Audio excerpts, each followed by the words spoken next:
Hello. Welcome to my presentation called Resilience for Caregivers. My name is Maureen Pollard, and I'm a registered social worker with a private practice in Coburg, Ontario.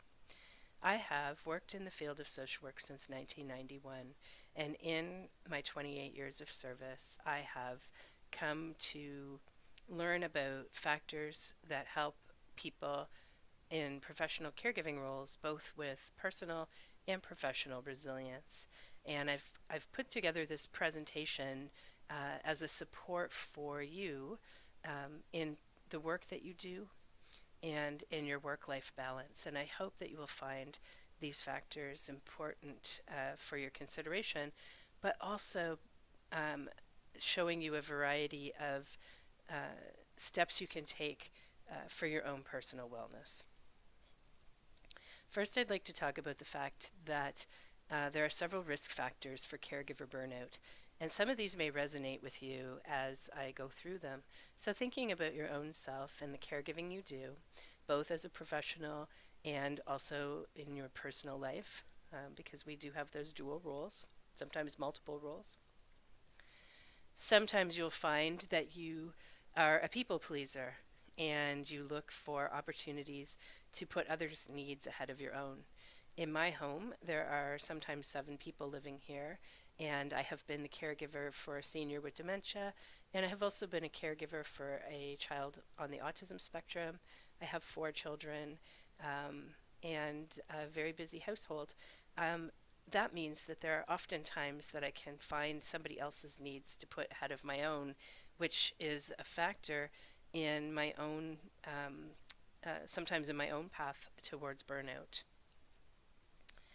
When you think about being a caregiver, it often means you have a drive to help fix things.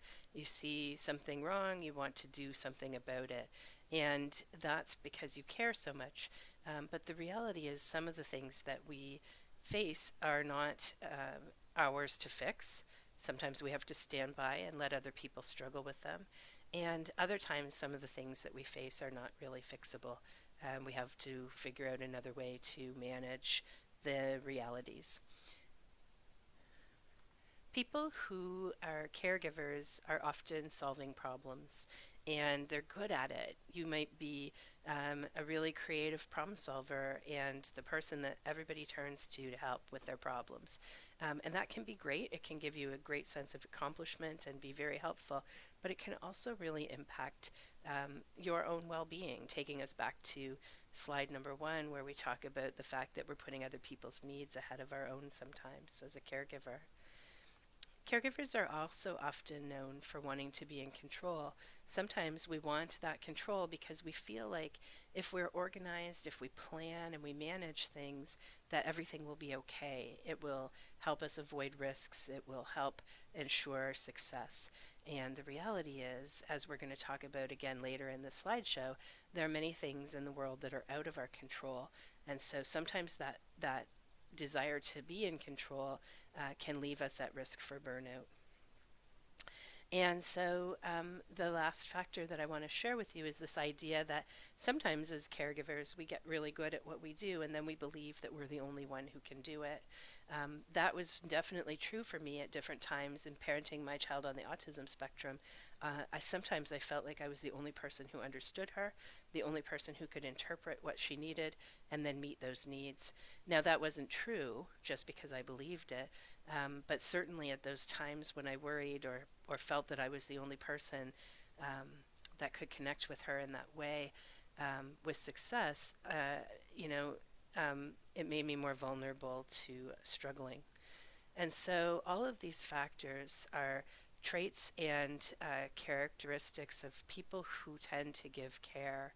And you've chosen this profession you're in, you've chosen the role of caregiver because you have many of these traits, but they also make you vulnerable to burnout.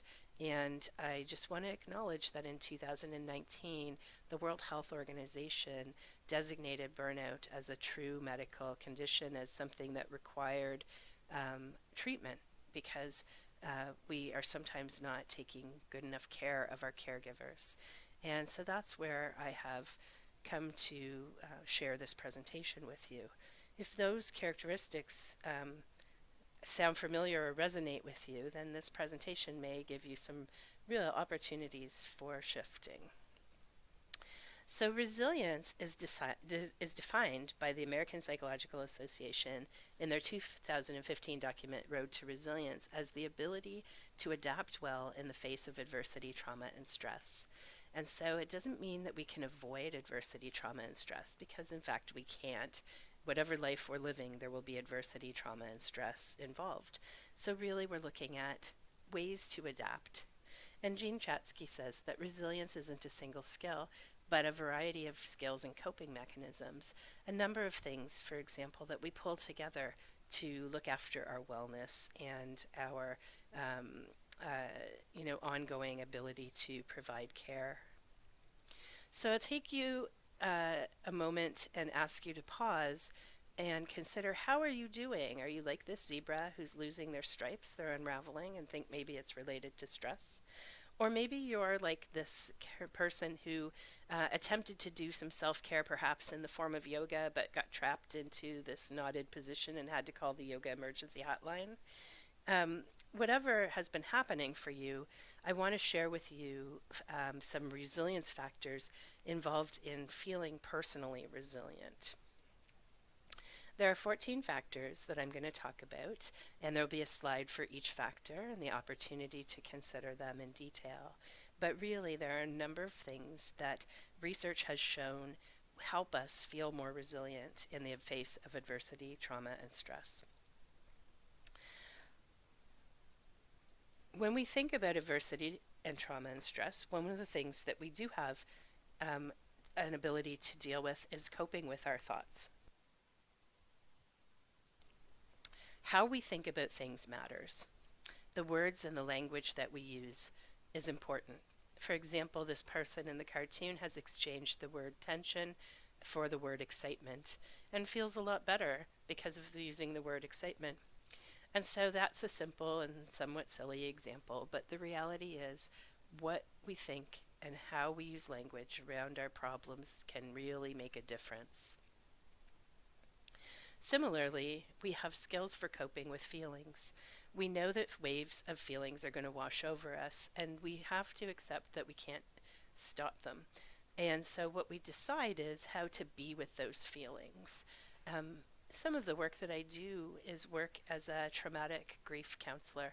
And in those situations where someone has died tragically, there is no changing that fact. And the feelings that wash over you in a situation like that are endless and unstoppable. And so rather than trying to stop the feelings, something that can help is finding ways to be with those feelings, being with the difficult feelings, but also letting the easier feelings come in their time, and deciding where we are going to spend our time and our focus, sitting with sadness, and then when we're ready, shifting into comfort and ease. Coping with problems is another factor in resilience. And so I've used the example here, what would MacGyver do? And MacGyver, if you're not aware, was an action hero of the 1980s. And he could solve a problem, just about any problem, with whatever materials were at hand. And I feel that although he was an action figure of the 80s, I feel justified in using him as an example in this presentation because, first of all, they're remaking his show, so there's that. And then the second reason is because MacGyvered is now a word included in the Urban Dictionary. And it really is all about creative problem solving. When we are faced with problems, and as professional caregivers and in our personal lives, we have to find a solution. Creativity, thinking outside of the box, helps us in being more resilient and more capable of moving forward. Being resilient and solving problems also includes the idea of SMART goals. And so the word SMART stands for specific, measurable, achievable, realistic, and time-bound. And when we have SMART goals, we have broken down our larger vision into small steps that are achievable and realistic. So unlike Mr. Mallard's request to move to the desert, which might not be very smart for a duck, we think about things that we can do in small steps to work towards what we hope for. So, for example, I know I need to eat healthier, but I also know that if I make my goal never to eat chocolate again, I will, fail. Um, and so, what I do instead is I say that my goal is to add vegetables to each meal. So I decided to add a serving, for example, of vegetables to my breakfast, lunch, and dinner. And that means that I'll be eating healthier, even if I still have a bit of chocolate every day. So, SMART goals help us feel more resilient, help us feel like we have some choice and opportunity within difficult situations to move towards something better. Resilience is also impacted by our ability to accept change. And so some of us don't like change at all, and others of us are change seekers. My dad did not like change, and that was always very clear to me. He liked things to stay the same and carry on. And so much so that he was a high school teacher and he taught in the same high school for his entire career, which is pretty exceptional. He was a great teacher, but he taught me about the value of accepting change because he didn't like it. He came to visit with my mom one year. They came to visit us, and they used to visit us and take little day trips. From our home, and one day they came back and he was very grumpy, and I said, "What's the matter?" And um, "Well, Kingston's changed. They'd gone to Kingston for the day." And I said, when was the last time you were in Kingston? And he said, 25 years ago. And so, I use that example because, I would expect Kingston to have changed in 25 years. And somehow my dad, who didn't like change, was surprised by that and then disappointed and upset by that. So I would say, learn a lesson from my dad in that change is coming. Change is coming, and you've already experienced lots of it. And so if you don't like change, that's okay. But try to prepare yourself for it so that it doesn't throw you into a bad mood every time, or so that you know how to move through the mood when it does happen. On the opposite end of the scale, we have change seekers, and I am a change seeker. And so from a young age, I always enjoyed rearranging the furniture in my room. And then as I got bigger places, apartments, and houses, I like to rearrange the furniture. Now that I have some teenagers in the house, I don't really need to rearrange the furniture to get a new look in my living room. I can just rearrange the socks, the homework books, and the dirty dishes. Same effect, though, new look in the living room. Um, I have a 4-page resume as a change seeker. I have shifted jobs periodically. Usually 5 years is about my cap in any one position. But I'm also a person who likes endurability, and so you know, um, 20 years of that work were primarily with one agency as a frontline protection worker in child welfare. So the balance is always about knowing yourself. Do you avoid change or do you seek change? And how can you manage the change that's coming for you? And are you using change seeking as a way of escaping or avoiding something that actually you really need to face and deal with? When you have a good sense of your own self and your response to change, then you will be more resilient. Resilience also is impacted by our sense of optimism and perspective. And so when we think of optimism, we often think of that saying that the glass is half full. And when we add realistic optimism to the picture and we think about perspective, technically we can see in that second picture that the glass is always full. And it's really how we measure and how we look at things that matter. And so, while optimism alone doesn't solve problems, and optimism alone won't make us feel better in a lasting way, realistic optimism paired with perspective can be a real factor in how we think about things, which impacts our resilience and our ability to bounce back in difficult situations. We also want to talk about the idea of sense of control. That's an important factor in resilience. However, we also mentioned earlier that there are so many things out of our control. We can't control situations, we can't control people or circumstances. Really, all we can do is control and account for our own self and our responses and our actions. And so I use the example often of coming to work in the morning or whatever time your shift starts. You usually don't have a say in what time your shift starts or your work begins. But what you do have control over is what time you get up and how you get ready for that shift to begin. Some of us, if we have a 7 o'clock shift, like to get up at 5 o'clock in the morning and take a nice run, feed the dog, have a shower, get our breakfast, make our lunch, look after the kids, and whatever else we need to do around the house, and then, have a nice leisurely drive to work. And we plan accordingly, and that's how we do it.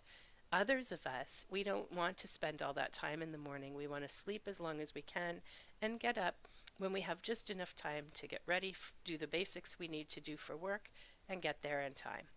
And so, while you can't control what time your shift starts, you absolutely control what time you take to get ready for your shift and how you go about that. Similarly, resilience involves having a sense of humor. And laughter is good medicine. We want to remember that when times are tough, sometimes we're looking for things that will lighten the load, lighten our mood. And so that can involve telling jokes and looking at the lighter side of some of the very difficult things that we do. And that I want to just speak to the fact that actually it's quite normal in professional caregiving and helping professions to have a bit of a morbid sense of humor. The more difficulties that you help people with in life, the more tragedy that you experience, the more likely it is that you will have a morbid sense of humor and turn to these edgy sorts of jokes and such like that. And so that's normal. That's not, a sign that there's something wrong with you. It's a way of coping with the very difficult things that we do in our work, of taking care of others. And my main reminder to people is just to be aware of a time and place for that. The joke that you share with your colleague who understands is not the same joke you share with your family around the dinner table or in a public place. And we know that as professionals, although when we're really strained, sometimes we can forget that. And the other thing that I will remind you about with regard to this resilience factor is that sometimes in very difficult situations, it also pays to look for humor, look for levity. So, for example, during the recent pandemic and the things that have been changing so very swiftly in all of our lives around us, both in work and home situations and community situations as well, I have found that finding comedy movies to watch or sitcoms that I enjoy that are on TV or Netflix or whatever have helped me lighten the mood a little bit because there are a lot of serious, difficult things we're facing. And so looking for some of that levity has given me a bit of a relief from it now and again. A couple times a week, we're watching something funny to help lift our moods as we get ready to deal with whatever the next day brings. And that leads me to talking about the idea of healthy boundaries, right? Healthy boundaries include being able to say no sometimes when you need to say yes to yourself. So perhaps saying no to a project or something that is going to take your time and energy when you really need to rejuvenate yourself. I went, at one point in my career, I went for just about almost 5 years without really taking a day off without structure. So I did have time off. We went, on family vacations camping with our four small children. And any of you who are campers and who have camped with children know that that's actually not much of a vacation for the parents, right? That's still quite a lot of work, even though it's fun and brings good memories. Or other kinds of obligations like that. I would take time off of work for those kinds of meetings and responsibilities and obligations, but I wasn't really taking any time for myself. And at the end of almost 5 years, I was really starting to struggle. And when I looked back over my calendars and I noticed how long it had been since I had just had an unstructured day off, so a pajama day where I could lay in bed and read and eat leftovers, it had been so long. And I realized then that that was a real part of why I was feeling so terrible. So I set a new boundary and I started um, taking time back so that I wasn't working every weekend or every evening. I had to shift some of the work that I did as a result. But that really helped me get on a path to feeling better and having healthier boundaries. And that has enabled me to have a longer, more longevity in my work. Similarly, I run a survivor suicide loss grief group. And, and in the beginning, we were talking about whether I would run that group monthly, 12 months of the year. And we decided ultimately that I would not run the group in June, July, and August because um, I knew that if I was running it 12 months a year, then what would happen is that I wouldn't last as long.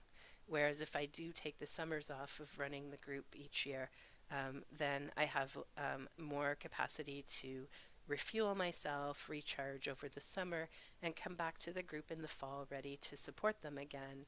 This is an ongoing long-term group, and and that means that I can be ongoing and long-term with them because I'm taking some time for myself. And I know folks miss the group in the summertime, but I also know that they're happy that I'm taking care of myself to be back there for them each fall. So those kind of things are really important. Trying to figure out when to say yes and how to say no if you need to, and what works for you in terms of a nice, livable boundary. We also are looking at the idea of rest and recovery and how important that is. There's a meme that is out there that talks about that has an image of a cell phone with the battery almost at zero, and it says, "You wouldn't let this happen to your cell phone. Don't let it happen to yourself." And so that really, I think, resonated with me when I saw that. I was like, oh, yeah, we sometimes take better care of our devices than we do of our own selves. So remember that rest and recovery isn't wasted time, it's actually really valuable time to support yourself in your well-being. Similarly, an idea of social support and connection is really important in terms of resilience. We don't do well when we're isolated. Humans are wired to be connected. And that's one of the most trying challenges of this current pandemic situation that we find ourselves in. And I prefer the term physical distancing plus social solidarity as opposed to the idea of social distancing, which is how a lot of us were talking about it even in the first few weeks of this situation. So, physical distancing means that we're staying safe by staying physically apart so that we can't spread the coronavirus, COVID 19. But that doesn't mean that we are never connecting with people. So this is a time of change, and we're at this point while I'm recording, we're early on in the changes that are happening. But what I'm hearing and seeing around me is people using technology to connect in a way they never thought possible. But that's really helping them feel like they're not alone, even though we are physically separated for health and safety at this time. And I talk often about the idea of having a sense of social support and connection at work as well as in our personal lives. It's really important to feel when we do professional caregiving or helping profession work, it's really important to feel that we are connected to people at work who understand us, who get where we are coming from, who understand our experiences and can offer support from that level playing field of knowing the work. It's also important, though, to maintain connections with people outside of work for personal balance. When I was a young CAS worker and didn't have kids yet and wasn't really connected because I had moved from my home community to a new community to work, I started coaching soccer. And what that did was it allowed me to have a connection with a network of people and a wide variety of families outside of my work as a child abuse and neglect investigator. that gave me some balance and perspective and connection with people um, uh, outside of that specialized field. So it's important to think about the opportunities you have to be connected at work, but also the opportunities you have to be connected in your family and your personal lives for overall well being.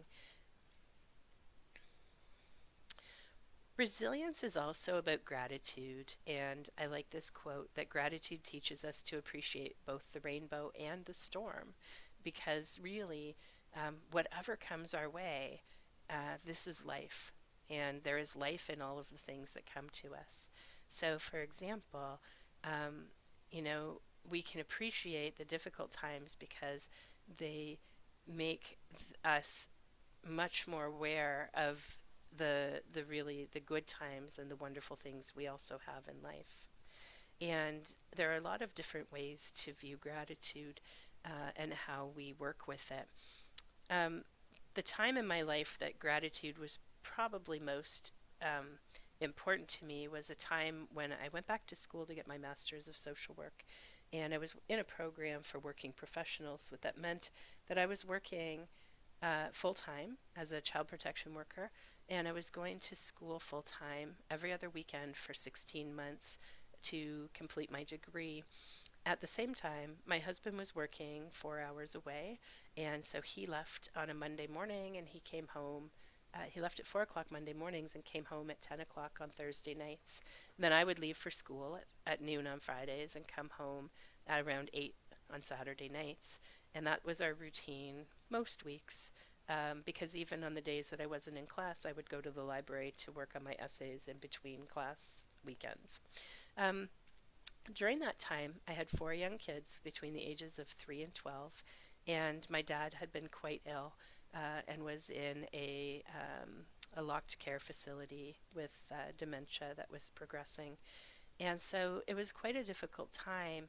And then in October that year, my father passed away. And although we had been expecting it would come at some time, I don't think that loss is ever easy. And certainly, with all of the things on my plate that fall, I was struggling and having a hard time keeping my balance. I learned about the idea of a gratitude practice, and what I did was I bought post it notes and Sharpie markers, bright colors. And I took a wall in my kitchen that was empty and I put a poster up that said Mom's Smile Wall. And every night after supper, I sat down with a post it note and a Sharpie and I wrote something that had made me smile that day, something I could be grateful for. I committed to doing that for 30 days. And over the course of 30 days, what would happen is that if I hadn't sat down after dinner, my kids would remind me, Mom, you didn't add something to your smile wall today. What made you smile? And they watched my board keenly because over time they also, some of them could read, and they would notice if I wrote one child's name as the thing that made me smile that day, I had then to distribute the rest of the kids' names equally across the 30 days. So everything was fair, and there were no fights about who was on the smile wall. So what happened was that I did that for 30 days. And at the end of 30 days, nothing in my actual life had changed. All those things were still the same. And that was going to continue to be true. But what did change was that I felt better. I felt better because I was training myself to remember the good things that were happening, even in the midst of all that chaos and struggle. And so gratitude can be a real practice to help us when things are very difficult.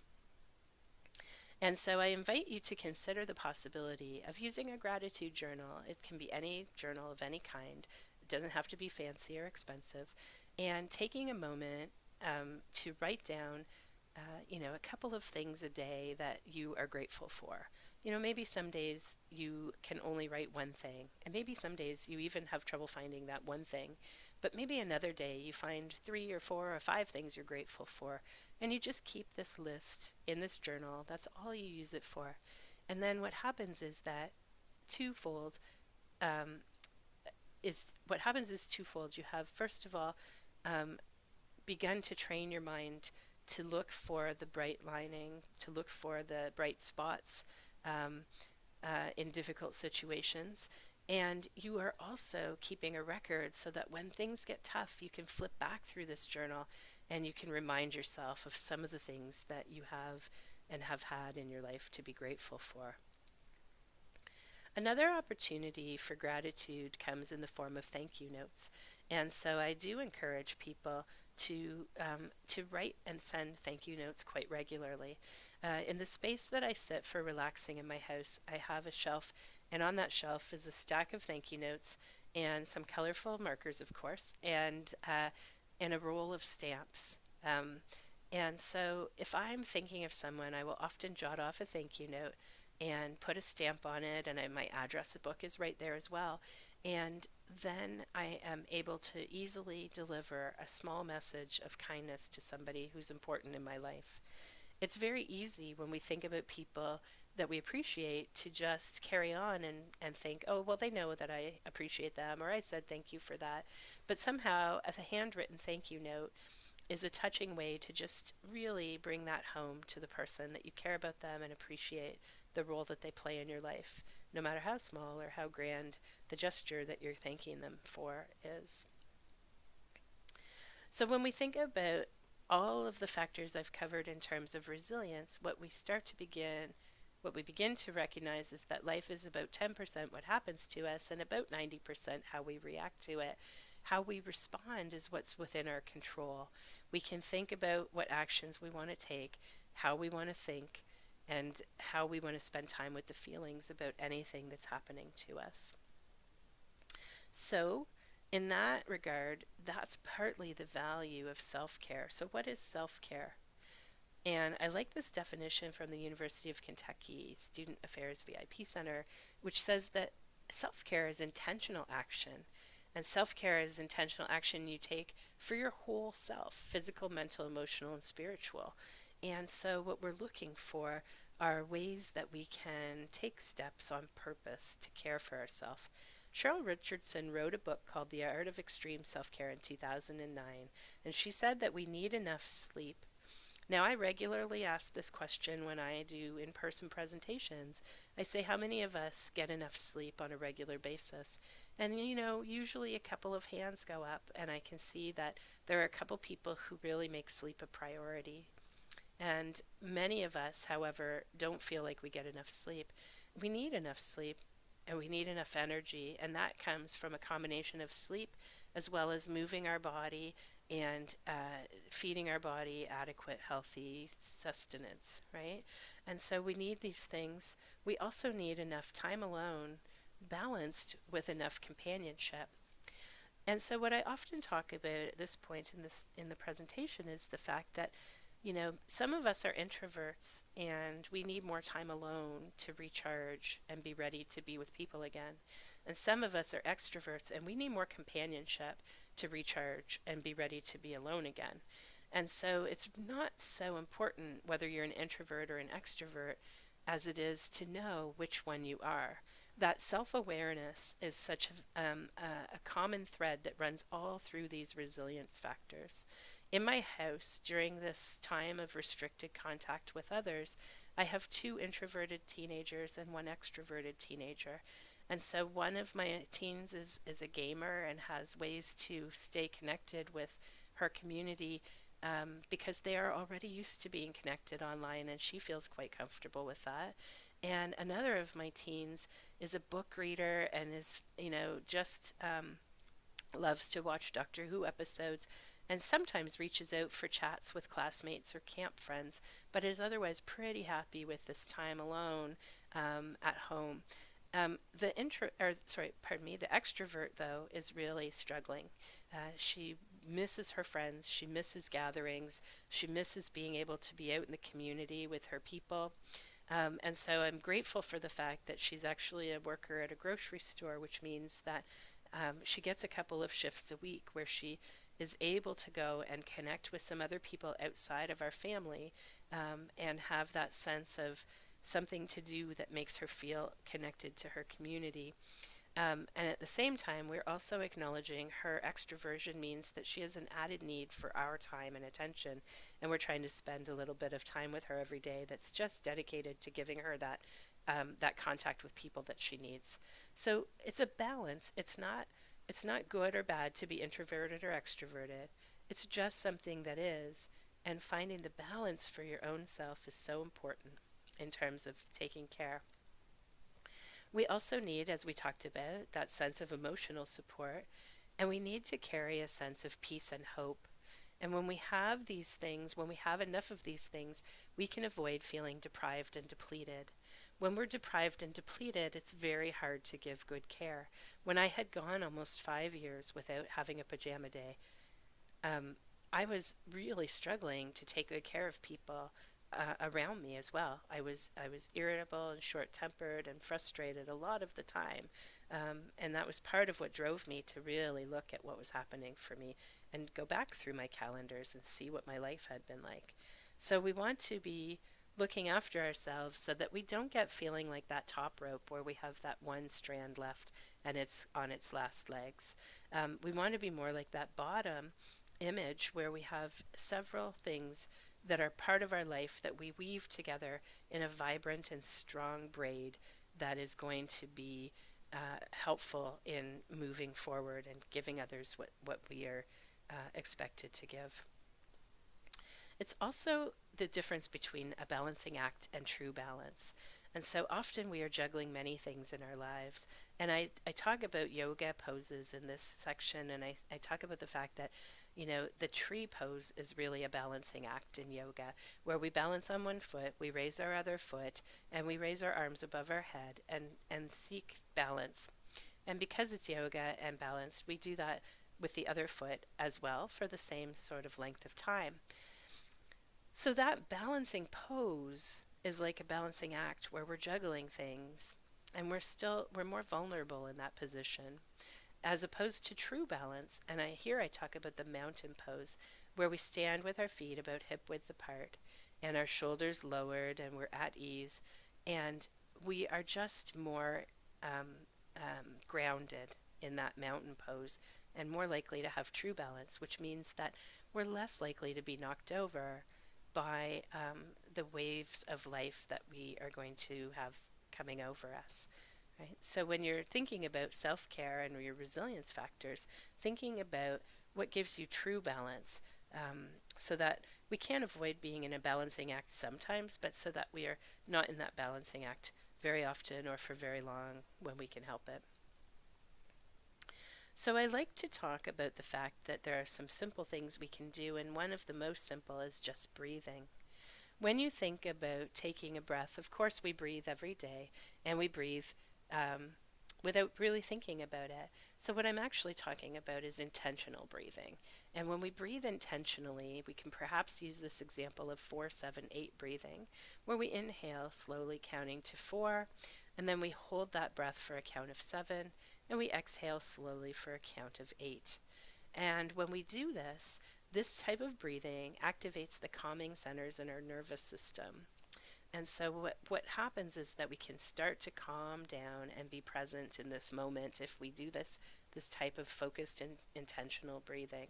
Now, if you don't like the part about holding your breath, that's okay. You can experiment with what kind of intentional breathing works best for you.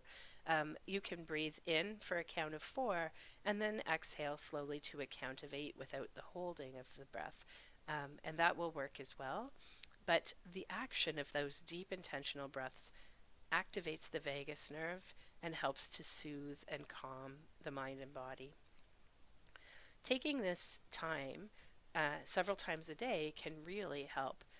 For example, I have done over the years some work in court, and I get nervous when I have to attend court. I know that my work is going to be on display and challenged. It's going to be examined very closely, and that makes me nervous.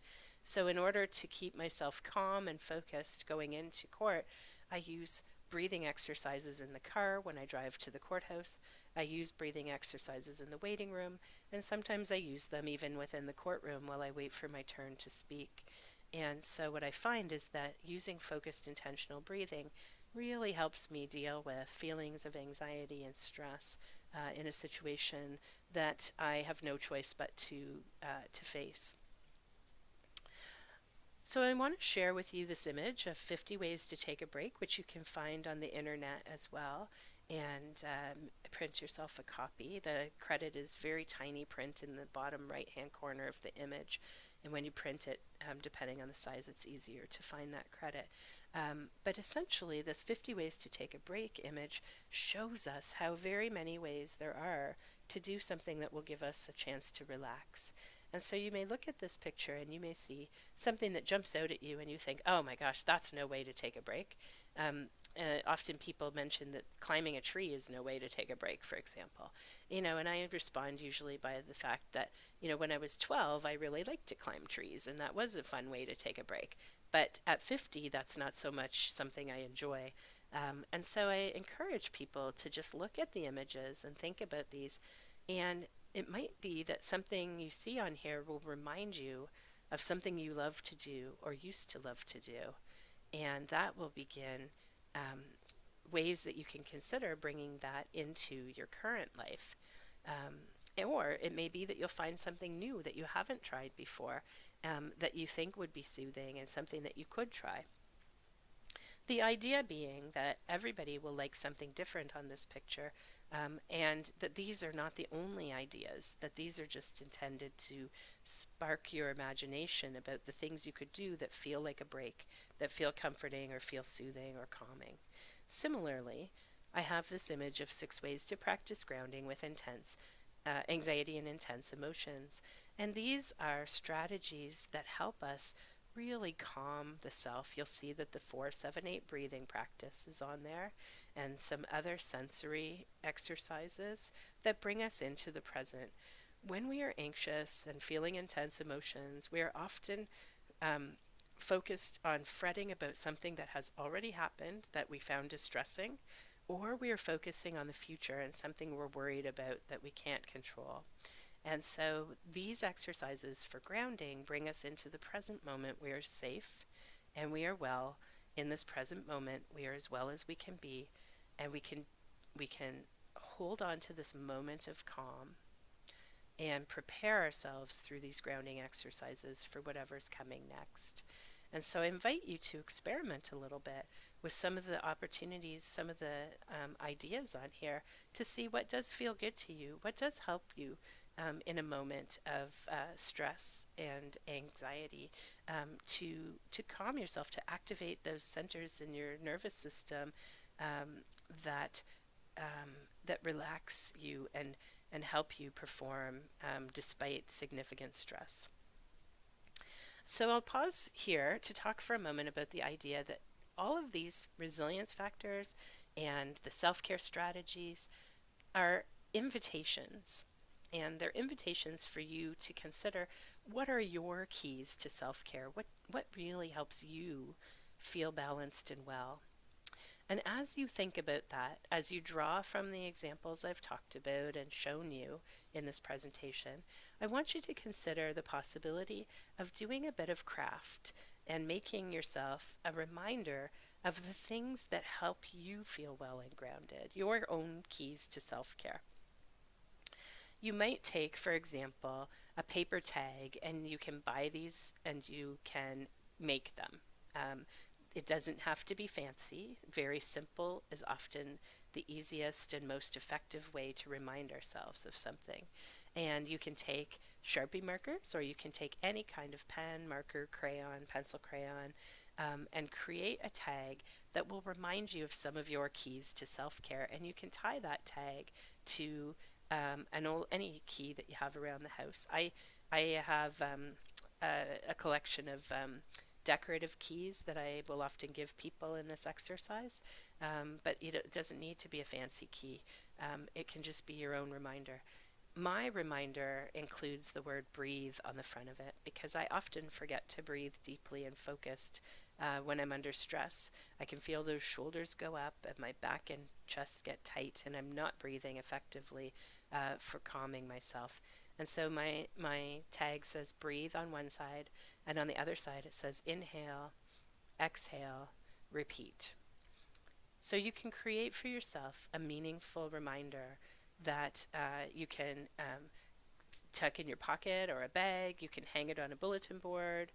You can hang it on your computer or on the rearview mirror in your car, anywhere that you will see it once in a while, and reminding yourself about what it is that helps you feel well. Similarly, you can take a cue card or recipe card or any piece of paper really and make a list of your top five, the things that you go to for wellness, the things that soothe and calm you. This top five reminder list is really just a way of prompting yourself because when we are stressed, when we are under tension and pressure, we often forget these things. One of the reasons that I teach resilience and self care strategies and do these workshops is to remind myself to keep doing them on a regular basis as well. And so, making yourself a little list of your top five strategies um, um, and putting it someplace where you'll see it once in a while as a reminder is a good way to keep yourself on track when things get tense. And in that same vein, I encourage you to create a self care kit. You can build your own and you can use whatever is useful to you. I have some suggestions on the following slides that I'm going to share with you. But really, your own self care kit can include anything at all that you feel is in contributing to your well being. So, for example, a stress ball can be something that people find useful. It's something you can fidget with. It's something you can get restless tension out by squeezing and manipulating. And so you might consider adding a stress ball to your self care kit. You might choose your favorite cup of tea or other beverage that's hot, maybe broth or other beverage. Typically, it's better to avoid caffeine, but I know that some of us just are used to having caffeine, and that's okay. But what we're looking for is the scent and the warmth and that feel as the warm liquid goes over those same spots where we have a slow breath travel. And this also activates the calming centers of our nervous system.